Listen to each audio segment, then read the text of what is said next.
Hola a todos, queridos amigos. Alguno de ustedes se preguntará por qué no nos reunimos todo el tiempo en un horario fijo. Pero la verdad es que no lo hacemos porque cada uno de nosotros está ocupado y cuando tenemos ganas de hablar, entonces rápidamente nos organizamos y nos ponemos a dialogar. Y nuevamente, con Irving y con Francisco, Premio Jerusalén 2024, con Francisco Premio Jerusalén, entonces vamos a tocar tres temas. Y me gustaría que empecemos con vuestra opinión clara, y es qué va a ocurrir el 5 de noviembre, quién piensan ustedes que va a triunfar, si se atreven, y de qué forma va a influir la elección de esta persona, especialmente en el Medio Oriente. Si quieren agregar algo que tenga que ver con los países de América Latina, o que les vengan ganas, vamos arriba. Pero en principio es interesante para los que tocamos el tema de Medio Oriente o el futuro de Israel, qué va a ocurrir con eso. Y ya les doy pie a ustedes diciéndole que para mí estoy seguro que Donald Trump es el próximo presidente de Estados Unidos. Muy bien, ¿qué opinan? ¿Me arrancas? ¿Me arranco? Dale. Coincido contigo, Gabriel. Yo creo que ahorita la balanza se inclina más bien a favor de Donald Trump, porque sí fue un error interesante, que no fue suyo, fue de un comediante que participó en un evento, esta manera en la que de pronto provocó una reacción algo airada, bastante airada de cierto núcleo de gente de Puerto Rico, pero también hubo gente que salió a defenderlo, a insistir que eso nada más era parte de una broma. Pero digamos que como para dejar las cosas empatadas, ayer Joe Biden metió la pata completa, y ahí sí es peor que lo que puede haber hecho un comediante, en un evento de campaña de Kamala Harris, o en relación con la campaña de Kamala Harris, y donde pues simple y sencillamente dice que todos los que voten por Trump son basura, ¿no? O sea, si Trump había insultado a los puertorriqueños, Biden insultó al 50% de los estadounidenses, entonces bueno, eso sale al final de cuentas peor, ¿no? Ahora, así que me parece que la tendencia que ya se iba aclarando a favor de Trump pues no se altera, más bien. Las encuestas marcan un empate y sí tengo la impresión, esa es una idea muy mía, no lo puedo jurar así a pies juntillas, pero tengo la impresión de que en efecto las encuestas generalmente tienden a ser amables con el Partido Demócrata, porque en términos reales se ha demostrado cómo las encuestas indican una cosa y los resultados electorales siempre le ponen más puntos. A veces perdiendo los republicanos, ¿no? Pero te anunciaban una derrota de 10 puntos y resulta ser de 3. Entonces siempre hay ese sesgo en la gran mayoría de las encuestas, así que si ahorita están todas hablando de un empate, ya ni siquiera técnico, sino empate, me queda claro que la ventaja la debe tener Trump. ¿Y cómo va Ahora, a influir? ¿mande? ¿Y cómo va a influir en el Medio Oriente o Uh en -huh. general? Bueno, mira, la política de Biden es abiertamente anti-israelí. Trump en ese sentido ha demostrado tener una política, una línea distinta. Lo noto en términos generales, no nada más en términos de política exterior. En términos generales lo noto más mesurado que hace 8 años. O sea, creo que el tipo le ha ido entendiendo un poco más al asunto de la política. No entendía nada de política cuando se convirtió en presidente. Pero bueno, ahorita ya me parece que tiene ideas más claras. Y hay una cosa que me queda también así como bien definida, y es que Trump tiene un pleito con Irán. O sea, independientemente de sus apreciaciones de lo que debe ser la política exterior, tiene un pleito con Irán. Él fue el que dio la orden de matar a Qasem Soleimani en su momento, que era el hombre fuerte realmente de Irán, que los ayatolas eran los jefes, pero son clérigos. El otro manejaba al ejército. Y ahorita pues obviamente están las acusaciones de que Irán ha estado detrás de los intentos de asesinato de Donald Trump. Entonces él ya trae un conflicto con ellos. Y eso evidentemente va a traer un cambio, un giro, yo creo que muy fuerte en la política en el Medio Oriente. Muy probablemente se restablezcan las sanciones que había contra Irán, la congelación de fondos y obviamente una mayor libertad, un mayor apoyo a Israel en materia de apoyo económico y militar y una mayor libertad de acción en caso de que sigan los rifirrafes entre Israel e Irán. En un momento, o sea, Israel creo que calculó muy bien en su estrategia de ataque a Irán, dejar a Irán justo sin defensas antiaéreas, cuando lo que se viene por delante es muy probablemente una presidencia de Trump. Muy bien, muy bien. Sí, yo creo que aquí el que la ha cagado mucho es Edward Said.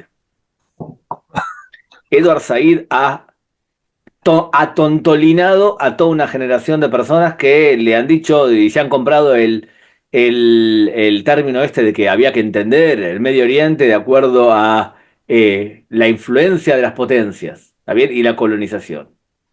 Y es importante porque Edward Said es el gran maestro de Barack Obama, y Barack Obama es quien, de hecho, ideológicamente considera que hay que abrazar a Irán, que hay que meter a Irán en la comunidad internacional reduciendo sanciones. Y creo yo que si Harris accede a la presidencia, es probable que sea una política de Obama, pero con menos neuronas. Sí, Entonces, totalmente. a veces uno dice, bueno, pero va a ser bueno o malo. La última cadencia de Donald Trump hacia Israel ha sido buenísima. No buena, excelente.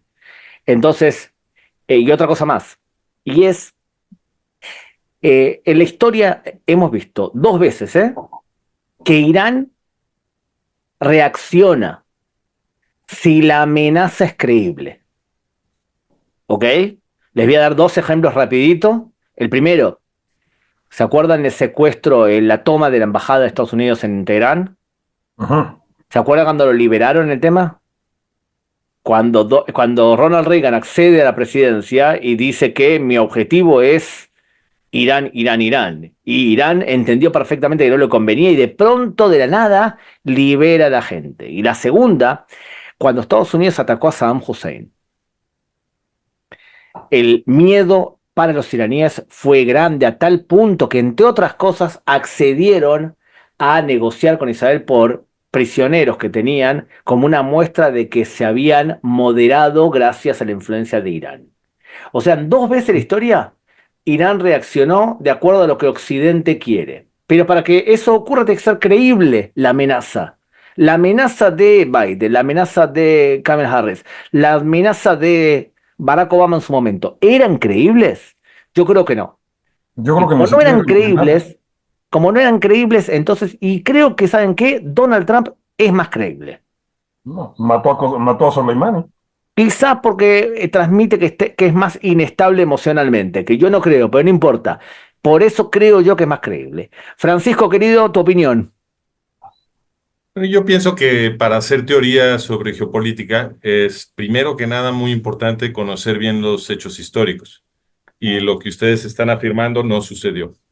No es cierto que Irán haya así de la nada, como literalmente dijo Gabriel, soltado a los rehenes de la embajada. Lo que sucedió fue que el gobierno de Estados Unidos pagó 8.000 millones de dólares por los rehenes de la embajada. Ese dinero lo empezó a usar Ayatollah Khomeini inmediatamente, nada más tomó posesión Ronald Reagan para comprar miles de millones de dólares en armas que Ronald Reagan en secreto a través de la CIA le enviaba al Ayatollah Khomeini.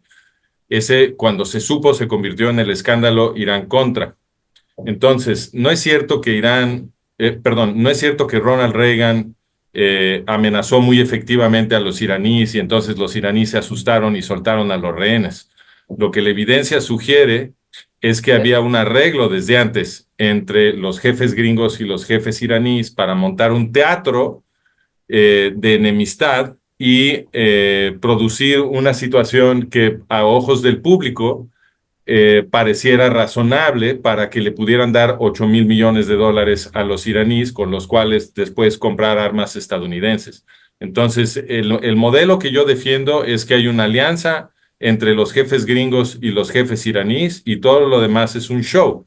Ese modelo empata muy bien con los berrinches que ha hecho esta administración gringa cada vez que Israel avanza contra sus enemigos y con los esfuerzos en particular que han hecho por proteger a Irán y por enviarle dinero a Irán, etcétera. Y les recuerdo que Ronald Reagan no era un presidente demócrata, para que tampoco queramos reducir el análisis a los demócratas son pro-iraníes y anti-israelíes, mientras que los republicanos supuestamente son pro-israelíes y anti-iraníes. Y una vez que se absorbe este contexto, las hipótesis que hagamos sobre Trump deben ser matizadas porque, en primer lugar, Donald Trump es un actor de reality TV y por lo tanto lo que él manifiesta como sus posiciones en público no son necesariamente sus posiciones. Reagan también era un actor. Y la primera gestión de Donald Trump no es consistente con un apoyo a Israel. Lo que hizo Donald Trump en su primera gestión fue que su primer viaje oficial fue a Arabia Saudita para darle no sé cuántos miles de millones de dólares en armamento a Arabia Saudita, que por cierto es el país que más armamento recibe de Estados Unidos en todo el mundo y que ha sido uno de los principales financieros del terrorismo yihadista contra Israel. Donald Trump tampoco informó, y lo que no hizo Donald Trump, que podría hacer en un segundo, lo puede hacer ahorita, lo puede hacer hoy, y no lo ha hecho, es informar al mundo entero, porque lo puede hacer en un segundo, todo el mundo lo escucharía, que OLP Fatah salió de la solución final y que OLP Fatah es la creadora de Irán. Si Donald Trump informara al planeta entero sobre estos dos hechos históricos, toda la arquitectura de la geopolítica anti-israelí se desmoronaría en un instante. Tuvo 4 años para hacerlo desde su púlpito presidencial y nunca informó sobre esto. Al día de hoy no ha informado sobre esto. ¿Por qué? Entonces, es posible que Donald Trump simplemente sea ignorante, eso sí es posible, pero es muy difícil entender que la gente que apoya a Israel no le ha llegado, no le ha hecho llegar esta información que es pública y que muchos expertos conocemos. Entonces yo creo que debemos de considerar, por lo menos poner sobre la mesa la hipótesis de que Donald Trump es parte del show y que no es como aparenta ser una voz rebelde que está desmantelando el deep state, ¿no? Una hipótesis que a mí me gusta y que debe de ser puesta sobre la mesa es que esto es parte del show, que Donald Trump fue producido como un personaje para chupar una oposición que se iba a crear de cualquier manera en Estados Unidos. Toda esa gente que odia las políticas del Partido Demócrata y de Biden y de Harris necesitan estar en un lugar donde los controladores del sistema los sigan controlando. Entonces, la hipótesis que yo defiendo es que Donald Trump fue producido precisamente para jalar a toda esa gente a un lugar donde todavía los pueden controlar. Ahora, la arruga en esta hipótesis es que eh, el equipo de Donald Trump se ve muy bueno. Ahí está RFK Jr., ahí está Vivek Ramaswamy, hay un montón de gente que la verdad parecen ser honestos, y que prometen sí desmantelar el Deep State, sobre todo RFK Jr. en términos de todas las cochinadas que se hicieron alrededor del COVID y con los sistemas de salud.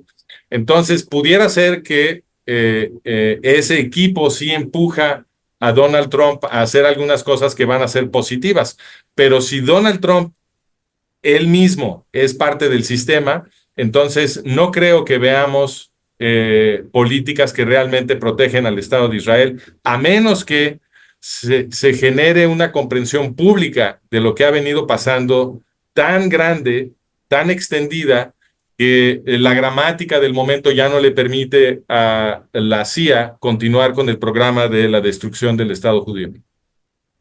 Una cosa importante, a ver, primero que tenemos que revisar, porque lo que has dicho en la primera parte es que fue liberado los americanos de la embajada de Teherán en el marco de los contras, de la venta de armas y de eso, que eso es No, eso algo, es falso. Eso es falso. no es lo que acabas de decir. No, eso no fue lo que yo dije. No, la etiqueta Irán contra es una creación de los medios para distraer a la gente sobre lo que estaba pasando.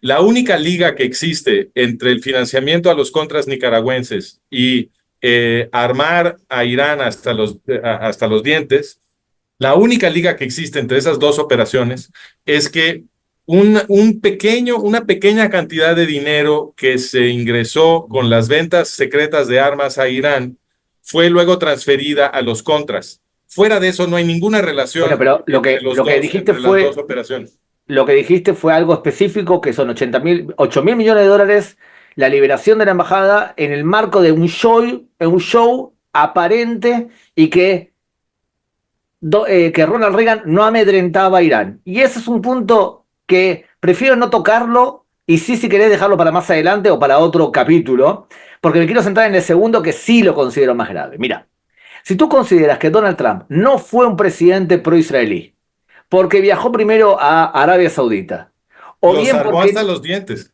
y es verdad, pero porque Arabia Saudita tiene un proceso interno que necesita armarse, porque entre otras cosas también está muy retrasado su capacidad militar y además el rey no representa a su familia. La familia Saud son alrededor de 45.000 personas que cada uno cuida su ranchito y no hay una mentalidad nacional. Entonces, entre otras cosas, lo que quiere hacer Mohammed ibn Salman es conseguir una política exterior cohesionada y también una capacidad bélica cohesionada. Pero deja a un lado eso, porque ¿sabes qué? Es más grave que siga armando a Egipto, también en el marco del acuerdo de paz. Pero tu argumento ha sido, Trump no es tan pro-israelí porque ha hecho dos cosas que nombraste, que es Arabia Saudita y no haber descalificado a la OLP. Que la OLP no es un socio para la paz, ni mucho menos. Ahora bien, veamos lo que sí hizo a favor de Israel. Y tengamos en cuenta que para que Israel pueda conseguir la paz en el Medio Oriente, o algo parecido a una UTNA, una tregua, tiene que ser potencia en cuatro cosas. Tiene que ser una potencia militar, una potencia económica, una potencia política y una potencia moral. Eh, Mira lo que hizo Donald Trump. Trasladó la embajada de Israel a Jerusalén. Bien, Me impresiona. es muy importante. Muy importante. Teológicamente en el Israel es muy importante.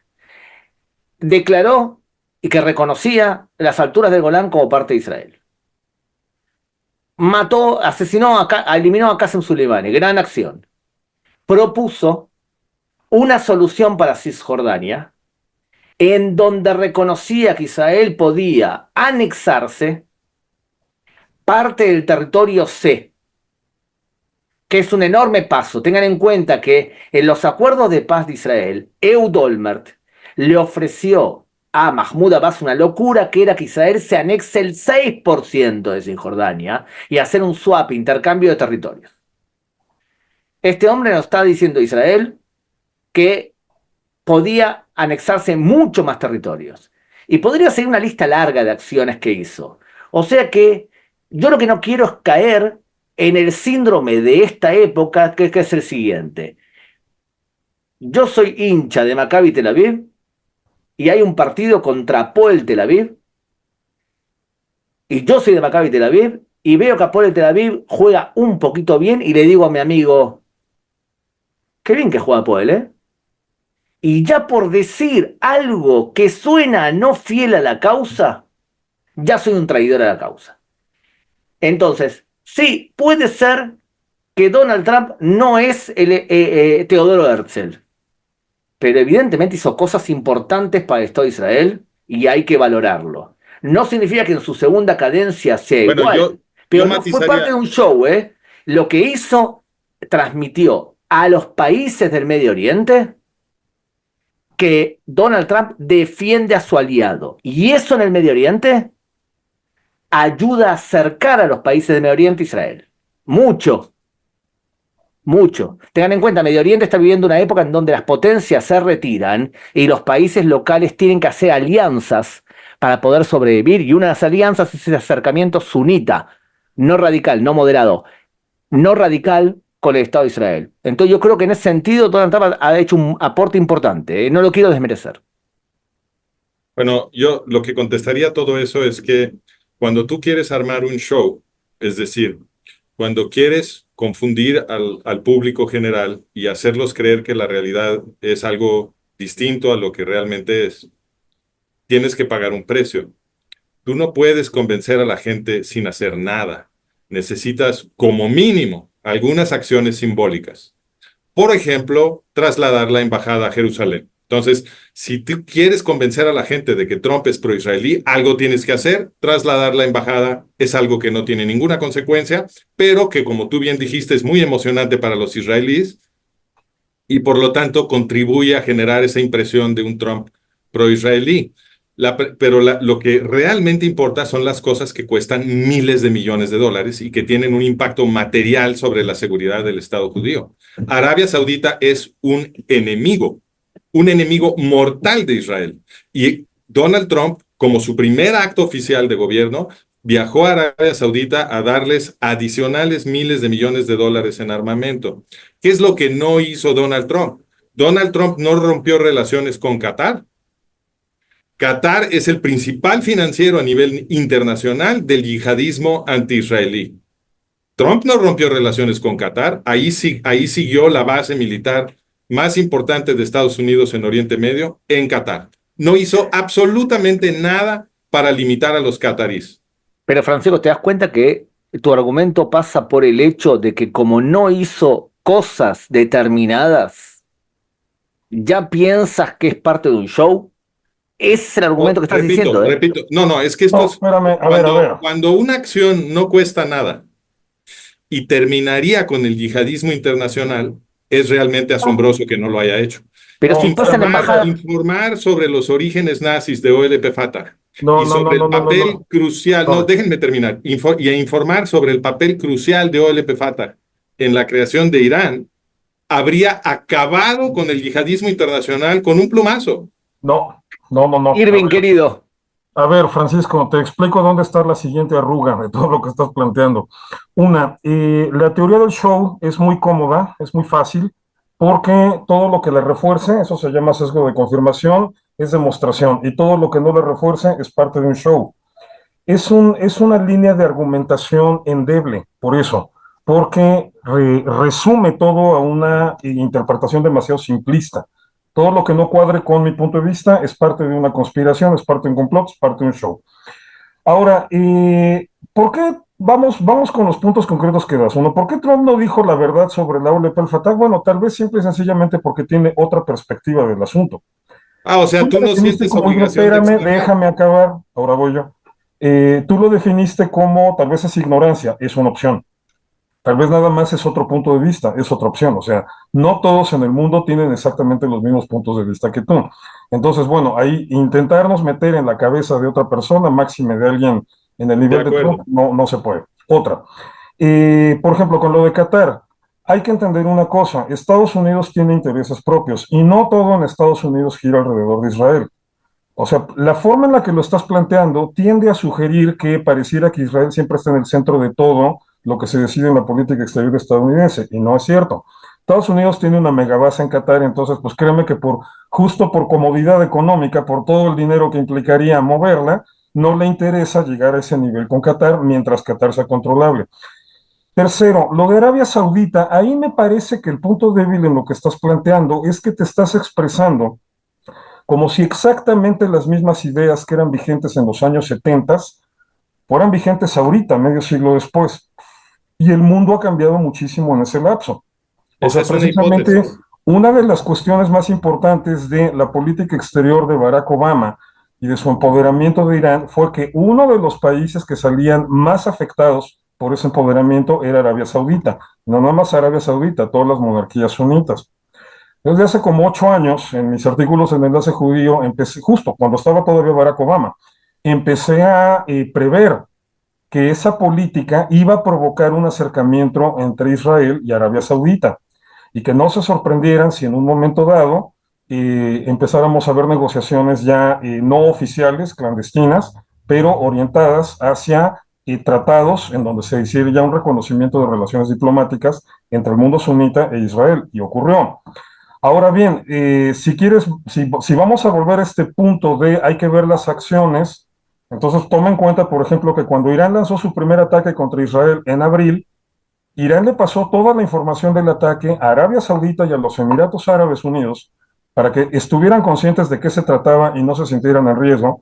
Y lo primero que hicieron esos dos países fueron transmitirle toda la información a Israel para que pudiera prepararse para defenderse.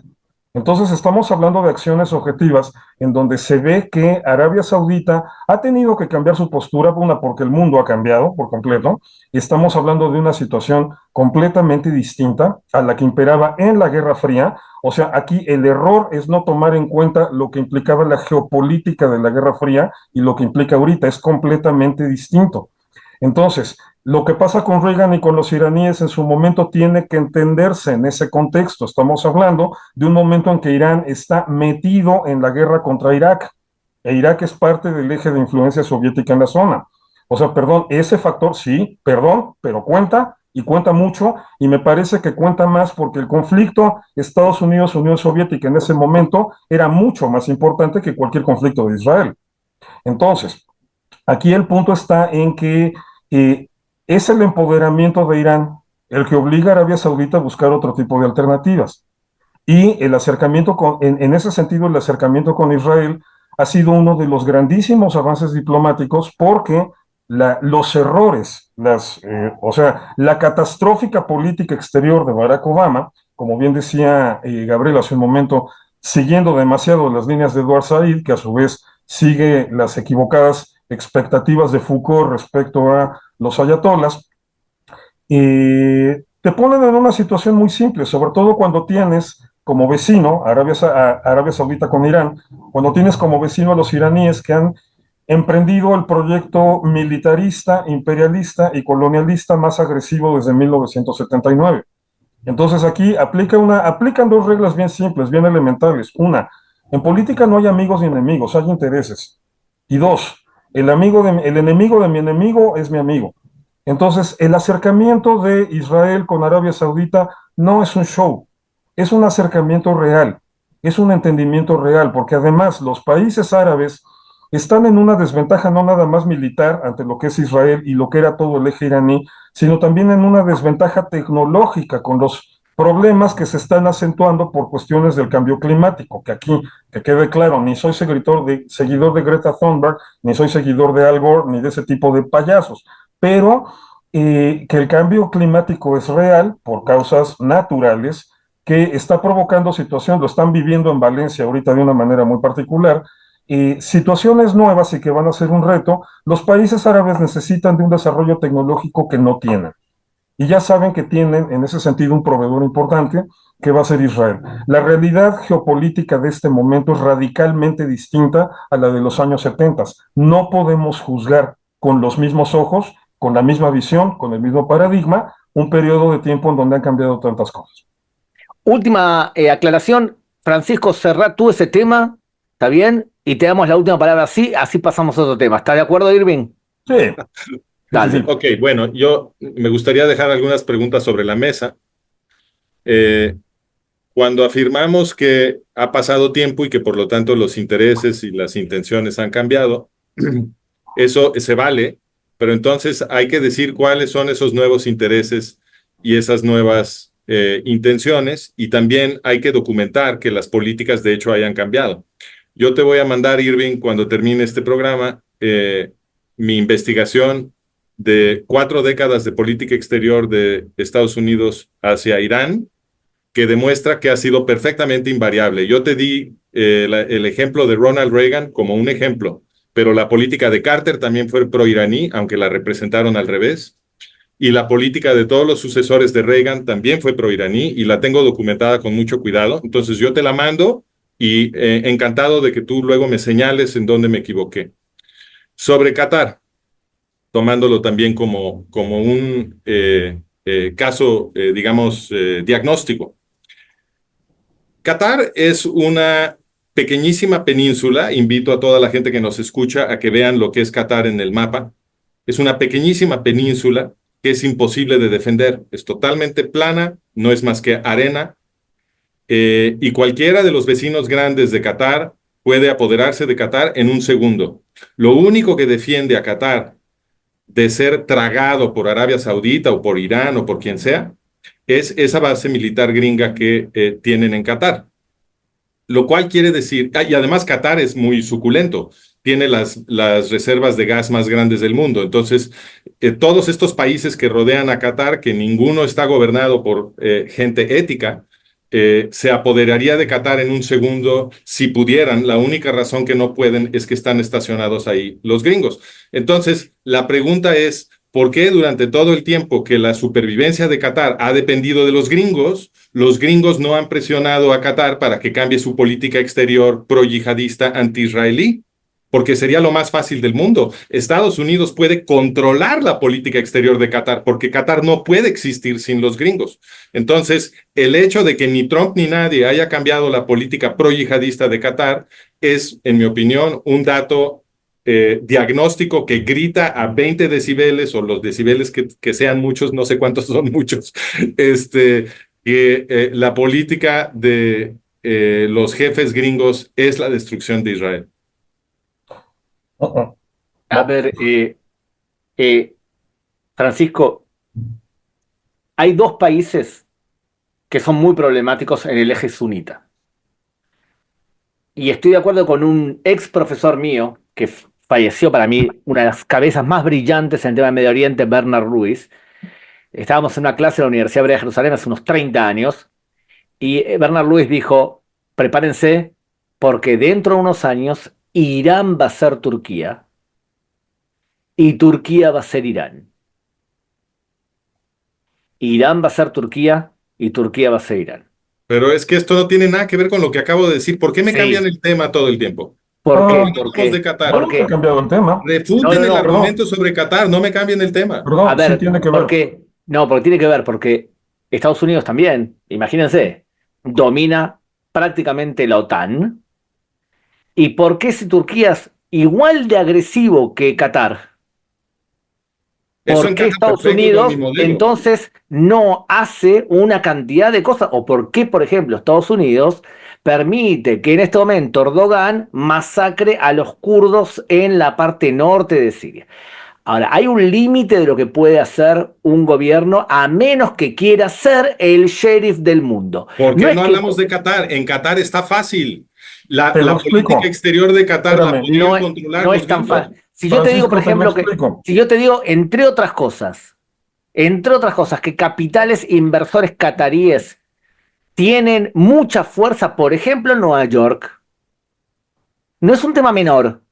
O sea, tú tienes que decidir si quieres ser el sheriff del mundo o no quieres ser el sheriff del mundo. No porque no estén derrocando a Qatar. Fíjense, un país que quiso derrocar a Qatar y que amenazó con invadirlo fue Arabia Saudita. Les organizaron un boicot terrible. ¿Cómo zafaron de ese boicot? Bueno, zafaron por dos caminos. Uno, se valieron de Irán, y dos, se valieron de Omán.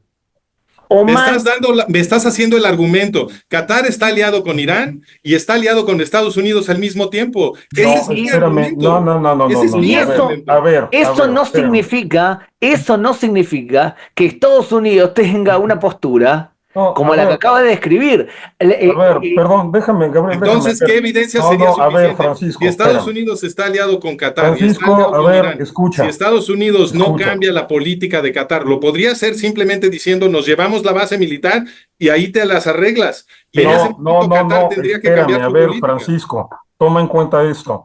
Qatar es el principal aliado de Irán en el mundo sunita.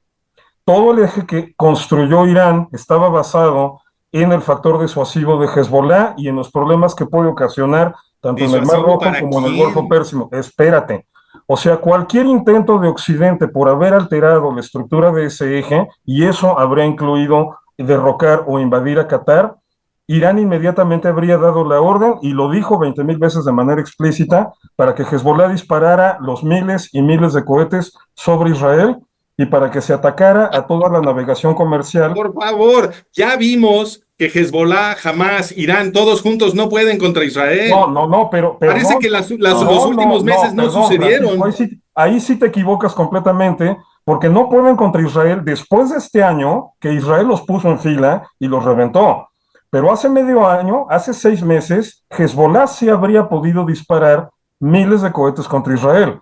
Eso que tú estás mencionando es una realidad que existe ahorita. Ahorita cambiaron las reglas del juego completamente por el éxito de la estrategia militar israelí. Eso no sucedía hace un año. Eso Miren, no yo sucedía no hace estoy 5 años. acostumbrado a debatir Espérame. así. Eso no sucedía hace 10 años. Entonces, otra vez estás cometiendo el error de juzgar con los ojos de este momento todo lo que ha sido un proceso histórico con muchísimos cambios. Ahorita es cuando, no te digo Qatar, Irán es el que está deshecho de miedo porque se ha perdido ese factor deterrente. porque ya no existe ese elemento disuasivo. Y ahorita cualquiera literalmente puede bombardear a Irán, hasta Azerbaiyán lo podría hacer.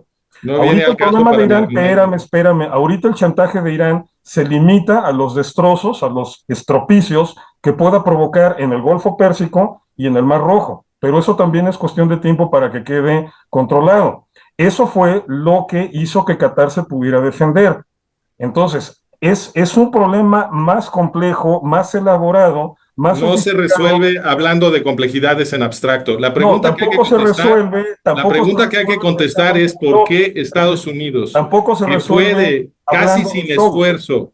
casi sin esfuerzo, cambiar la No, es política que exterior de ese es el Qatar. problema de tu punto de vista, el casi sin esfuerzo. La política internacional no es así. En la Esa política es una internacional abstracción. Yo no estoy hablando de existen cosas cosas casi sin específicas. esfuerzo. Tú estás invocando abstracciones, yo estoy No hablando de estás cosas invocando un show. específicas.